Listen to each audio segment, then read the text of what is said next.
Magandang umaga mga kapatid. Salamat sa Panginoon at narito tayo upang magpuri sa Panginoon sa umagang ito. Bagamat ganito ang sitwasyon natin, mayroon pandemic at mayroon yung sakit na itong nasalot sa kumakalat sa atin, sa ating mundo. Nais kong ibahagi ng salita ng Panginoon sa umagang ito mga kapatid sa inyo. Sa ating Biblia, sa Romans chapter 8, verse 14, verse 17. Tadagop amin nga idalan ti Espiritu ti Diyos, iso dadagiti anak ti Diyos, tanasaan nga inawat ti pakinakem, ti panakadipen manen, tapno agbuting kayo ngem inawat yo ti pakinakem, ti panakaibilang anak, gapo umawag tayo, Aba, Ama. Ti Espiritu mitlaeng paniknikan na dagiti Espiritu tayo, ada tayo anak na tayo ti Diyos, ket no anak, agtawid tayo agtawid ti Diyos, ken makipagtawid tayo ti king Kristo, no kasta makipagsagaba tayo king kuana, tapno makipaglorya tayo met king kuana. Bago natin tunghayan o pagbulay-bulay yung mga salita ng Panginoon sa umagang ito mga kapatid, tayo manalangin. Dakilang Diyos na makapangyarihan sa lahat, nagpapasalamat kami muli sa oras na ito na pinagkaloob mo na naman ang bawat isa upang namin na pasalamatan at sambahin Panginoon. Salamat sa patuloy mong pag-ingat ang bawat isa. Salamat Panginoon sa patuloy mong pagbigay ng pagkakataon na makapaglingkod sa iyo Panginoon. Patuloy namin dinadalangin ang banal na Espiritu na siyang patuloy kumilos ang bawat sa amin sa umagang ito, Panginoon, upang aming magampanan ang aming tungkulin namin bilang anak mo, Panginoon. At patuloy namin dinadalangin ang banal na Espiritu na siyang magbigay ng karunungan, pagkunawa ang bawat isa upang magampanan namin yung mga kalooban at yung magawa namin ang aming tungkulin bilang anak mo, Panginoon. Bilang lingkod mo, nagagamitin mo sa oras namin ito, Panginoon. Bigyan mo ako ng sapat na karunungan upang may bahagi ko ayon sa iyong kalooban ang bawat isa. Itong aming dinadalangin pinapasalamatan sa dakilang pangalan pa Hesus Kristo. Amen. Dito mga kapatid, meron akong topic dito sabi niya dito mga kapatid, the nobility of believers. Yung kataas-taasan ng mga nanampalataya. Di ka nga to, ti kasasaad, ti may nga namati. Bilang nanampalataya, sabi nito mga kapatid sa ating nabasa, tayo binilang bilang anak ng Diyos. At tayo ay pinagkaluban ng karapatan bilang anak. Tayo ay tumatawag sa Kanya. Kaya, yung ating pagtanggap natin mga kapatid sa Kanya, ito yung maaaring nating sabihin ko na ito yung totoong pag-asa. Dahil yung kaligtasan nating tinanggap at nating narinig mga kapatid, ito yung ating pag-asa natin ngayon sa panahon na ito mga kapatid. Dahil itong pag-asa na ito, itong pinagkaloob ng karapatan bilang anak at tayo ay meron tayong pag-asa.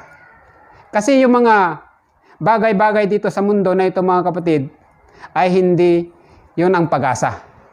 Halimbawa, nakikita mo na ikaw ay ikaw ay farmers, nagtatanim ka, nakikita mo maganda yung tanim mo, umaasa ka na meron kang maani. Pero sa kalaunan mga kapatid, ay wala ka naman maani dahil meron din yung pagtuyot na nangyayari sa ngayon sa mga farmers. Kaya mga kapatid, yung pag-asa natin sa Kanya na ating tinanggap bilang tagapagligtas natin ay ito yung totoong pag-asa natin. Totoong pag-asa natin mga kapatid. Dahil yung pag-asa natin hindi natin nawawala. Dahil ito ang Diyos ay nangako sa atin. Dito sa ating nabasa mga kapatid, binilang tayong mga anak. Binilang tayong mga may karapatan na tumawag sa Kanya. Lalong-lalo na ngayon mga kapatid, may itong pandemic na ito kumakalat na itong sakit na ito, hindi natin nakikita. Hindi natin nakikita mga kapatid dahil ito ay lumilipad lang. The power of the air. Kaya nga sabi niya, dun sa kuwan, mayroon tayong panamga. Yung kapangyarihan ng sangkalawakan. Kapangyarihan ng, alam ko na ito ay kapangyarihan ng dyablo na kumakalat ito upang ito hindi tayo makapaglingkod sa Kanya na maayos. Nakagaya ngayon. Dahil nangyayari sa atin mga kapatid, ay ito ay hindi maganda, hindi maayos ang ating kalagayan natin mga kapatid.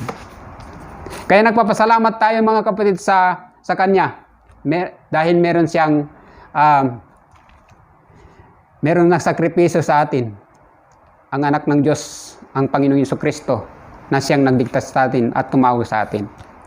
Doon sa Philippians chapter 3, verse 13-21, binanggit niya dito mga kapatid, yung pagkatawag natin bilang anak, mga kapatid. Basahin natin mga kapatid dito sa Philippians chapter 3, verse 19 hanggang 21. At ipanumpalan iso ti panagkapukaw. At Diyos na ti tiyanda, ket ti dayagda, at iti bainda. So da panunutin da, laeng iti naindagaan. Tati panagkipagili tayo adda sa dilangit, kip manipod di jay, urayin tayo metti, mangisalakan, nga niyapo tayo Jesucristo. Iso pabarunan do dayto nanumo, abagi di tapno mayasping tayo, ti dayag na ti bagina kas mayon lubog, iti panakabalin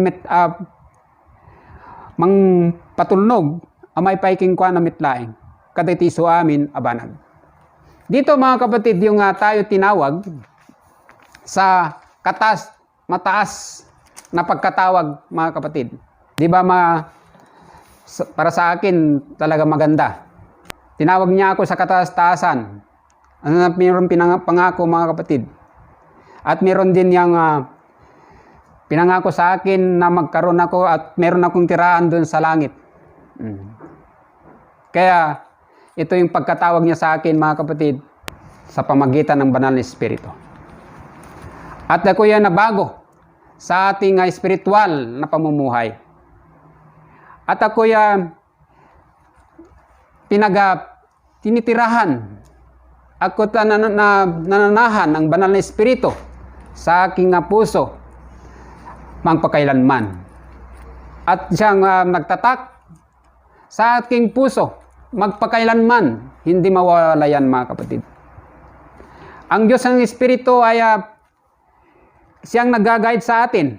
Siyang nag-guide sa akin. Lalo na sa pandemic na ito mga kapatid, lalo na itong kumakalat na sakit, itong mga problema natin mga kapatid, ay hindi natin kaya kung wala ng Panginoon. Ang nagpangako sa atin mga kapatid ay siyang Diyos. Siyang Diyos na makapangyarihan sa lahat. Nang ang pangako niya sa atin ay hindi tayo pababayaan. Hindi tayo iiwanan. Dito sa Philippians chapter 13, tayo ay babaguhin. Pabaruin nanto dayto nanumo bagi tayo. Kuan nanto ay kaya ito yung mga kapatid dito sa Philippians verse 3-21. Pabaruin nanto dayto bagi tayo tapno mayasping tinadayag abagina kas mayan lubog amay paiking kwa na metlaing kadagiti iso amin abanag. Minsan tayo ay meron din mga kahinaan mga kapatid. At alam natin ang sa pamumuhay natin dito sa mundo na ito ay hindi naman perfecto. Lahat na tayo nagkakamali. Pero salamat sa Panginoon at narito at tayo tinawag sa mataas na pagkatawag bilang anak ng Panginoon. Tayo tinutulungan, dadaan sa tamang daan. Pero kailangan lang magpakasakop tayo sa Kanya bilang anak ng Panginoon. At tayo binilang bilang ambassador of Christ, sugo ng Panginoon, mga kapatid,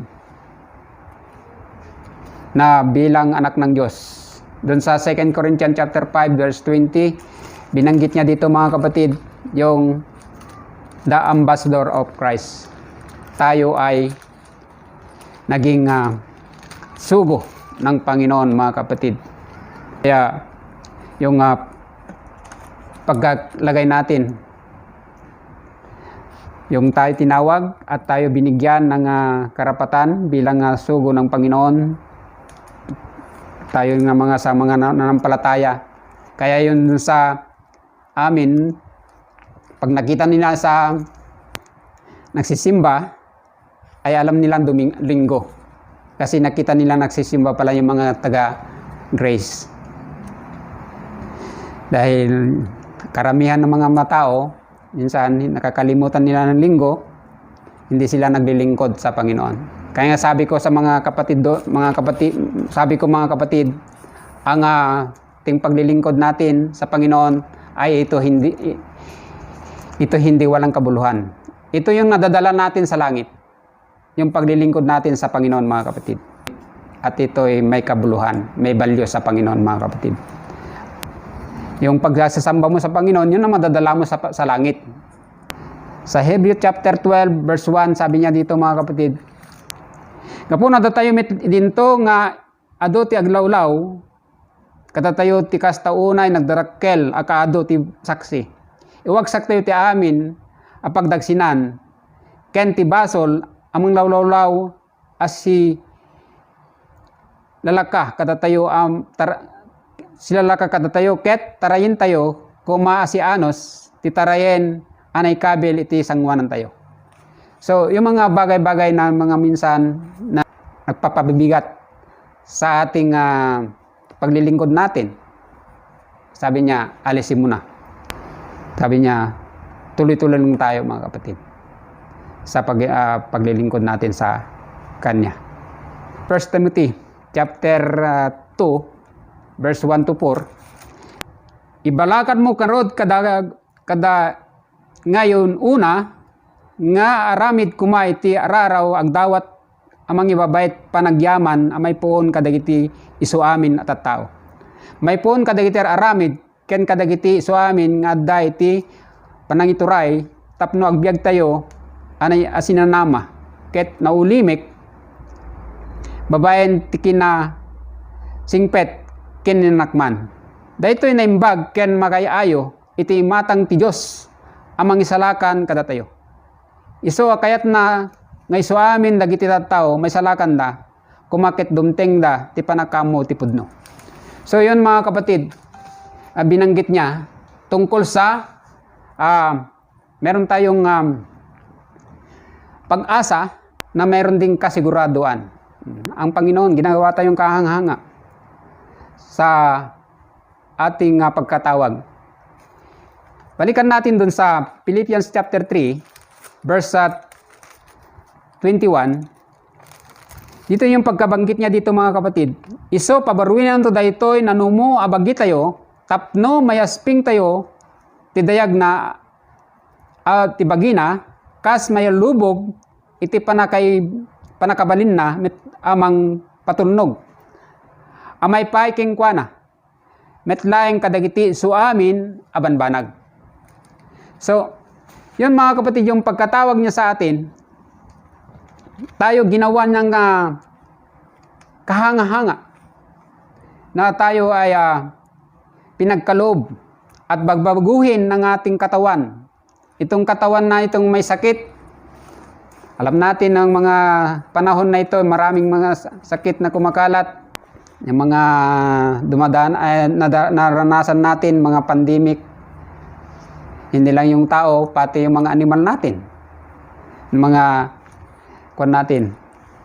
Pero salamat sa Panginoon at tayo tinawag at tayo babaguhin niya ang ating katawan natin na may kasirahan.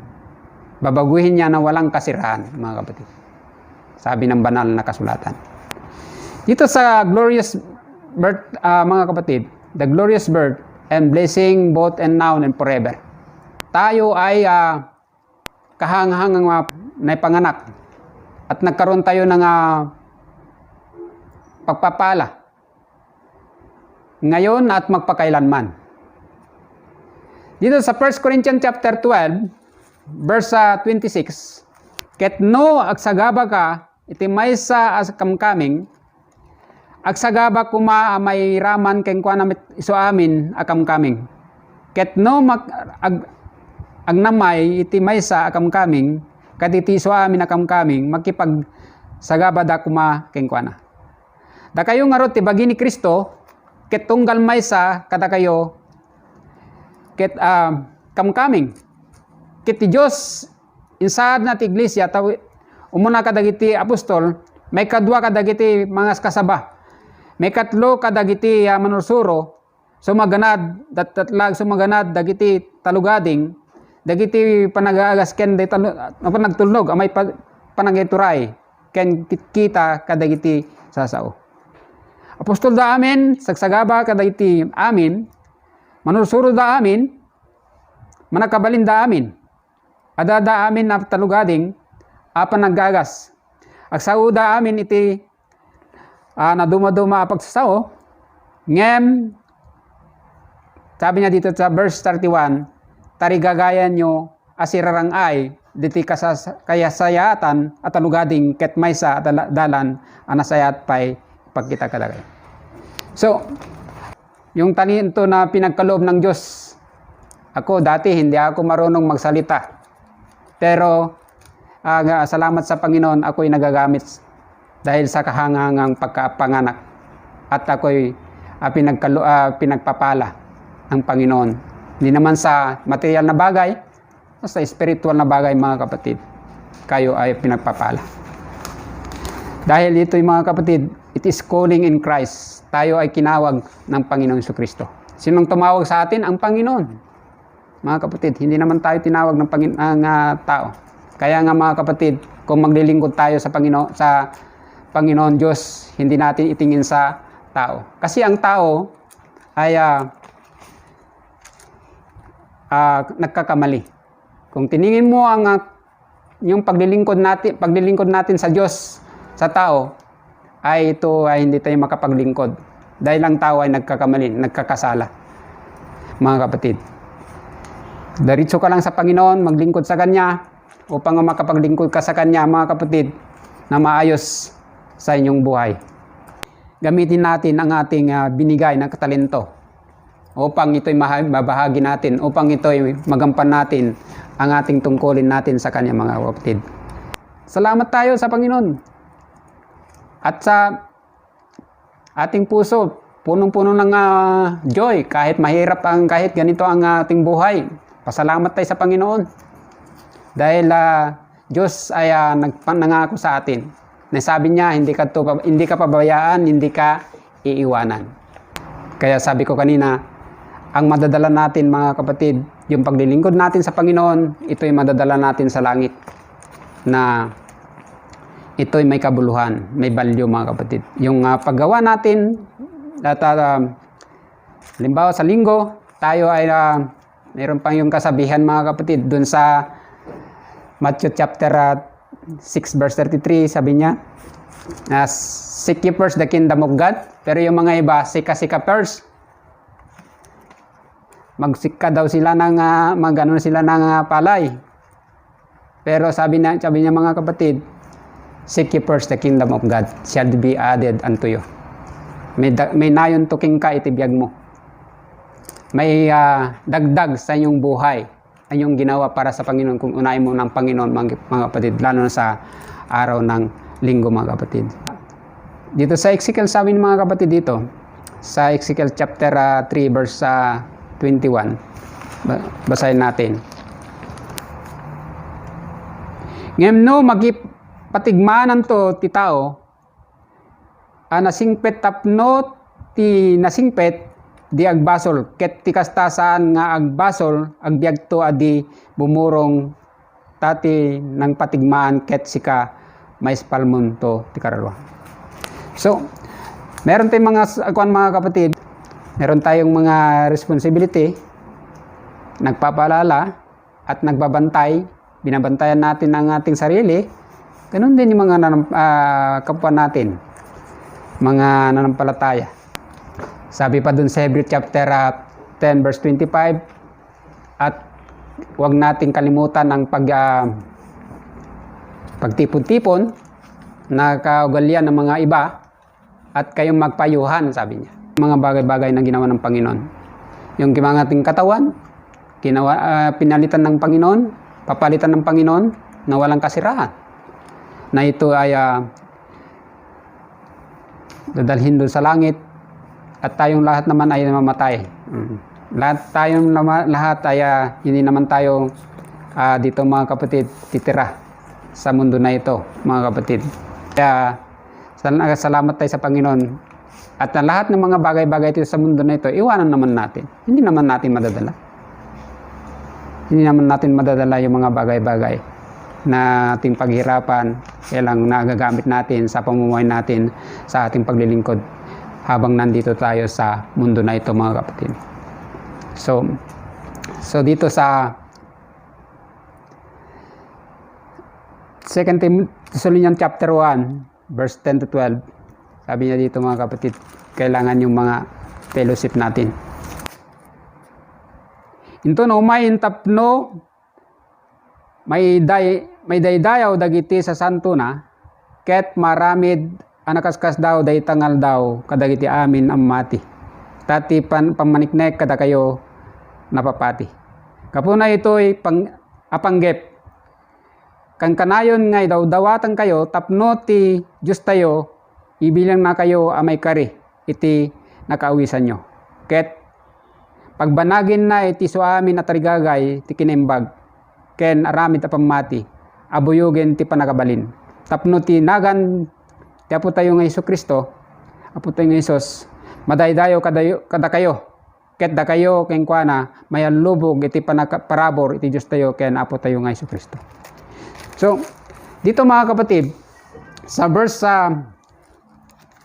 10, binanggit ni Apostol Pablo dito sa mga taga-Tesalonika na yung darating sa mga nanampalataya, sa mga banal, mga kapatid, ay pagkaluban niya. Pagkaluban na niyang kaliwan at ito ay bigyan ng kapurihan. Bigyan ng idaydayo nanto ti dagitoy nga namati ken kuana to glorify our Lord as we express our love for Him, yung ating pag-ibig natin sa Kanya at yung pagkakaisa natin sa Kanya. Ito sa Thessalonica chapter 1 verse 10-12, binanggit niya yung fellowship to the saint, pakikipag-isa sa mga nanampalataya na bilang tinawag niya bilang nanampalataya sa Kanya. Dito sa 11, kapuna ito'y panggep apakas pakay aywan ay daw-dawat kayo, tapno ti Diyosyo ibilang na kayo amay kari, iti nakaawisan nyo, ket pagbanagin na ti suamin at tarigagay a kinaimbag, ken aramid apamati, iti buyugen iti panakabalin.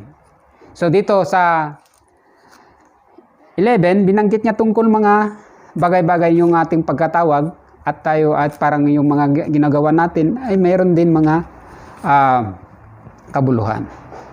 Salamat sa Panginoon Jesucristo, siyang nag-aabogado sa atin. Siya nga namamagitan sa atin mga kapatid, sa Diyos Ama, upang tayo ay yung lahat ng mga ginagawa natin ay katanggap-tanggap. So, dito sa Ephesians chapter 5 verse 2, sabi niya dito mga kapatid, ket magna kayo ababayen tayat, akasmet ni Kristo, inayat na kayo, kitinted na ti bagina, kapukata tayo, kas sagot ken daton, asayo musom iti bangluna iti Diyos. So lumakad tayo ayon sa pagkatawag natin bilang nanampalataya. So salamat sa Panginoon, salamat sa patuloy niyang pag-ingat ng bawat isa. Sa buhay natin mga kapatid, hindi natin alam at siyang nagbibigay ng ating kasiglahan natin, siyang kalusugan natin, siyang nagbibigay ng kalakasan natin at buhay natin mga kapatid. Na meron tayong mga bagay-bagay na namana sa Kanya mga kapatid, buhay na walang hanggan. Yung kaya hindi natin kalimutan at baliwalain. Kaya sabi niya dito mga kapatid sa 2 Timothy chapter 1 verse 9, binanggit ni Apostol Pablo dito mga kapatid tungkol sa ating pag-asa natin sa kanyang kapangyarihan. Basahin natin. Isuwa ng isalakan katatayo ken nakaawis iti maysa panangawis nasantuan sana mayan lubog kadagiti araramid tayo no diket mayan nurot ti panggep na mitlaing ken ti parabor anwaited katatayo ken Kristo Jesus idisakbay kadagiti adu apan panawen anapalabas, sabi niya. Siyang nagtawag, siyang nagligtas sa atin at tumawag sa atin at tayo ay gumawa ayon sa kanyang kagustuhan. Anong purpose? Bakit tayo tinawag? Bakit tayo linigtas ng Panginoon? Upang tayo magsamba sa Kanya. Upang tayo maglingkod sa Kanya, mga kapatid. Dito sa Hebrews chapter 2 verse 3.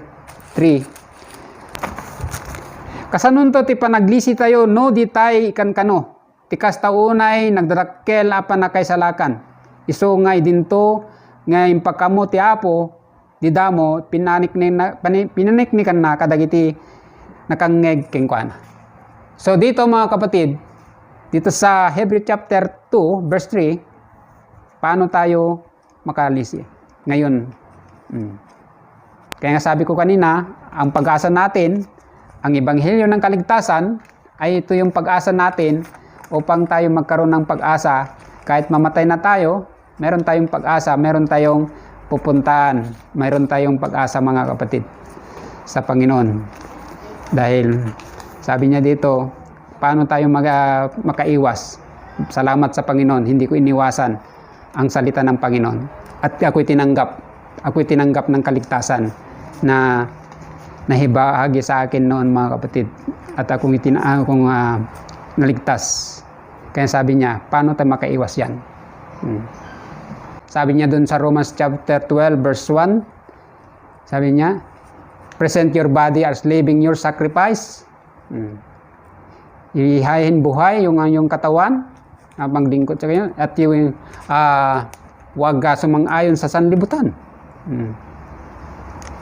Dahil ang Diyos ay siyang nangako sa atin. Diyos ay nagpangako sa atin mga kapatid. Sabi niya dun sa Galatians chapter 6 verse 7, ang Diyos ay hindi nagbibiro. God is not mocked. Ang Diyos ay hindi nagbibiro. Ano ang pinangako niya sa atin? Ito ay pagkakaloob niya sa atin. At tayo ay tinawag sa kahanganga ng pagkatawag.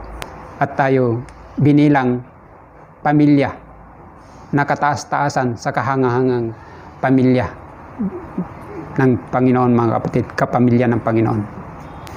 Doon sa 1 Timothy chapter 1 verse 14 mga kapatid, baklatin natin sa ating Biblia sa 1 Timothy chapter 1 verse 14. Ngem ti parabor ti Apo tayo agluplipyas amayan lubog ti pamati ken ayat ken Kristo Jesus.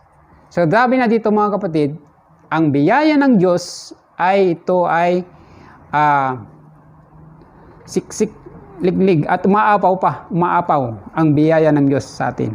Natin ang ating tungkulin natin bilang ang ating pagkaligtas natin ay yung kaligtasan natin ito ay hindi natin binabayaran, hindi natin pinaghirapan. Ang Diyos ay nabubugbog dahil sa ating upang tayo magkaroon ng kaligtasan at siyang naghirap dun sa cross ng Kalbaryo upang tayo maligtas, at ito ay hindi natin pinaghirapan ng ating kaligtasan.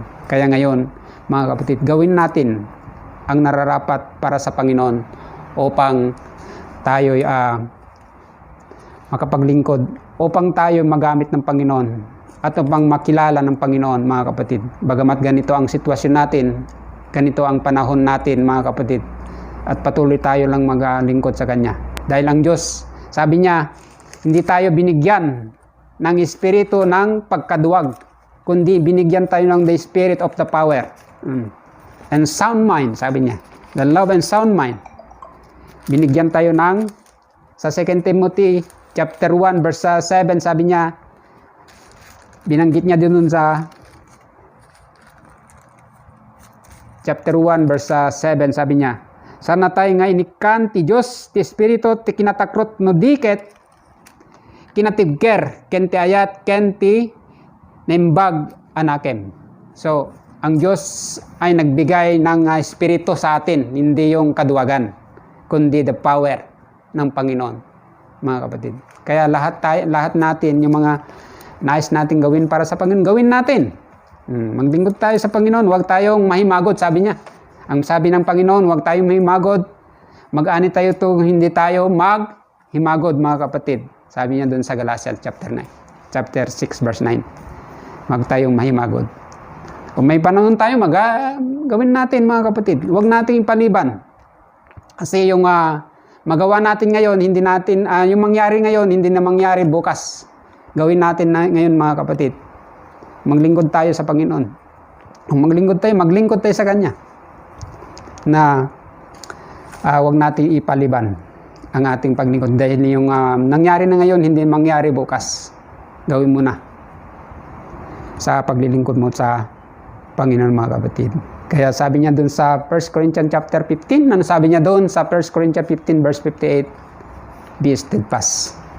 Therefore, my beloved brethren, be steadfast, unmovable, always abounding in the word of the Lord, for as much as we know that labor is not in vain. Ang yung mga ginagawa natin ay hindi kabuluhan, kundi meron din kabuluhan, mga kapatid, bilang nanampalataya. Kaya lang maging matatag tayo. Ang Diyos ang nagbigay ng espiritu ng katibayan, the power, hindi yung kaduwagan, mga kapatid. Ito nga kaya yung mangyayari na ito, hindi tayo natatakot, mga kapatid. Dahil meron tayo namang pag-asa.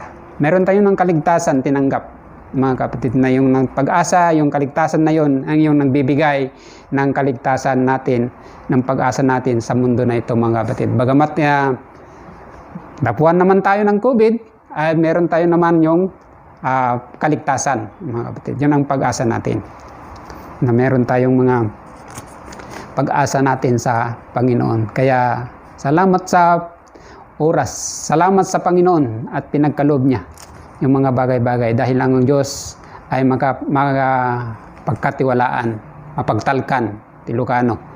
Sabi niya na ang Diyos ay hindi nagbibiro, ang Diyos ay hindi tayo iwanan, at Diyos ay pinagkalooban tayo ng Espiritu ng kapangyarihan, na hindi Espiritu ng kaduwagan, mga kapatid. Kaya salamat sa Panginoon at narito tayo, bagamat ganito ang sitwasyon natin, ating panglilingkod natin, pagsasamba natin, pagpupuri natin sa Kanya, ay patuloy pa rin tayo naglilingkod sa Panginoon, mga kapatid. Kaya, mga kapatid, huwag tayong sabi niya, hanggang nga nasadot, huwag kayong tamad. Maglingkod lang tayo sa Kanya, sa Panginoon, na patuloy lang tayo maglingkod sa Kanya, dahil ang Diyos ay nangako sa atin na hindi tayo iwanan, hindi tayo pababayaan. Lahat ng mga problema natin, ipagkatiwala natin sa Kanya. Doon sa 1 Peter chapter 5 verse 7, sabi niya, itaklin nyo ti amin na pagdanagan nyo, tad ti Diyos ay wanan na kayo. Hindi na kayo ay bayaan. So, ang Diyos ay pinagkatiwala natin, siyang nagbigtas sa atin, ipagkatiwalaan natin lahat ng mga bagay-bagay na ating mga problema natin, ang mga bagay-bagay na siyang nagbibigay ng kahinaan natin minsan, Pero salamat sa Panginoon dahil sa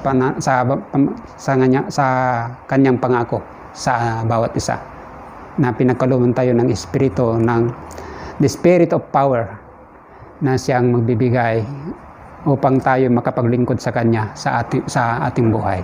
So hanggang dito lang mga kapatid ang ating mensahe. Sapay kuma ti Ilocano, sapay kuma na nakapag ng TED ti bendisyon ti adal ti tunggal maysa. Sana ito nakapagdagdag sa ating kaalaman, bagamat hindi natin na lahat siguro at least meron din napupulot mga bagay-bagay upang makatulong sa ating pamumuhay, upang tayo makapaglingkod sa Kanya sa ating buhay, mga kapatid, sa Diyos, mga kapatid. Salamat sa oras na pinagkaloob. Salamat sa Diyos na siyang nagbigay ng kaligtasan. Salamat sa Diyos nagbigay ng kalakasan. At salamat sa patuloy niyang ginagamit ang bawat isa, Panginoon.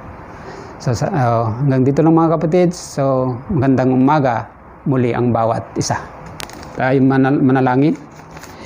Dakilang Diyos na makapangyarihan sa lahat, nagpapasalamat kami muli sa natapos naming gawain sa oras na ito. Salamat sa patuloy mong pagkaloob, ang karunungan, kaalaman upang may bahagi yung mga salita mo, Panginoon, sa oras na ito. Salamat, Panginoon, sa patuloy mong paggamit ang bawat isa upang may bahagi, may paliwanag yung mga salita mo ayon sa iyong kalooban ang bawat isa.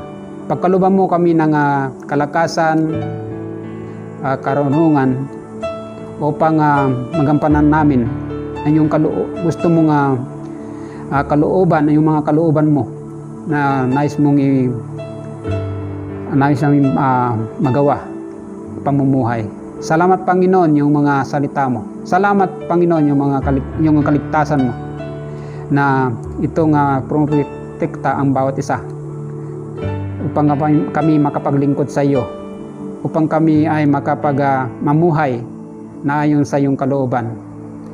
Salamat, Panginoon, sa biyaya mo na itong aming natinanggap, na nagkaroon kami ng kaligtasan sa iyong aming pananampalataya sa iyo, Panginoon. Salamat, Panginoon, sa iyong pagsakripisyo sa aming buhay, para sa aming buhay, na kami napatawad sa aming kasalanan at nagkaroon kami ng pag-asa na mayroong katiyakan, Panginoon. Panginoon, na pinagkatiwala namin at pinapasalamatan sa dakilang Panginoon Kristo. Amen.